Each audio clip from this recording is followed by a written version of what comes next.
আসসালামু আলাইকুম রহমতুল্লাহ বারাকাতুহু। আমাদের ইলিয়াস কাঞ্চন ভাই বলছে এবং সে একটা উদ্দীপনা নিয়েছে নিরাপদ সড়ক চাই। ইলিয়াস কাঞ্চনকে চলচ্চিত্রের একজন মহানায়ক বলা চলে। সেই মহানায়ক ইলিয়াস কাঞ্চন বলতে নিরাপদ সড়ক চাই। আসলে দেখেন এই যে এইভাবে যে গাড়িগুলো অটোরিকশাগুলো যে ঘোরে, এই যে গাড়িগুলো ঘোরে, তাতে কি আসলে নিরাপদ সড়ক নিশ্চিত করা সম্ভব হচ্ছে? আমরা কি আসলে নিরাপদ সড়ক পেয়েছি?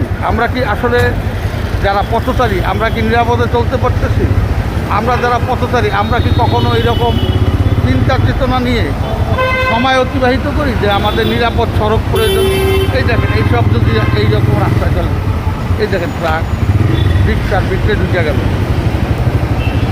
ট্রাকের ভিতরটা রিক্সা ঢুকে আসতে হলো। দেখ কত বড় বড় গাড়ি, কত বড় বড় গাড়ির ভিতরটা দেখেন রিক্সা মিক্সা, এই যে অটো রিক্সা, হ্যাঁ, এইভাবে যদি ঢোকে দেখেন, এই যে দেখেন, এই যে দেখেন, এই যে দেখেন, এই যে দেখেন তাতায় দেখতে। তাহলে কি আমরা এইরকম যদি অটো রিক্সাগুলো থাকে তাহলে কি আমাদের নিরাপদ সড়ক নির্বিঘ্ন হবে?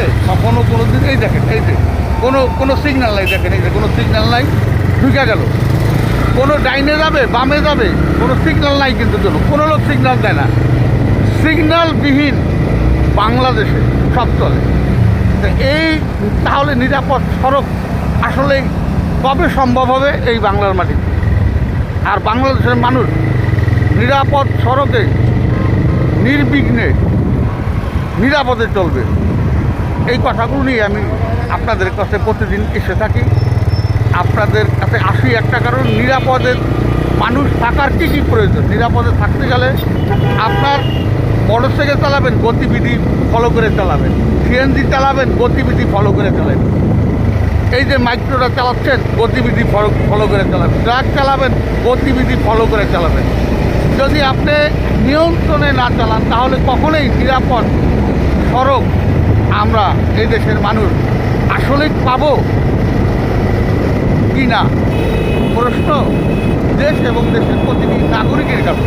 আমরা কিন্তু সবাই সচেতন নাগরিক, কৃষক থেকে শুরু করে সব শ্রেণীর মানুষ কিন্তু আমরা বুঝি জানি, কিন্তু তারপরে আমরা নিরাপদে চলাফেরার জন্য আমরা নিজের উদ্দীপনা হারিয়ে ফেলি। রাস্তার ভিতর দিয়ে গাড়ি দৌড় দিতেছি, রাস্তার ভিতরটা বাস যাচ্ছে, বাসের সামনে দিয়ে হেঁটে যাচ্ছি, রাস্তার ভিতরে মোটরসাইকেল যাচ্ছে তার থেকে দৌড় দিচ্ছে, সিএনজি যাচ্ছে সিএনজি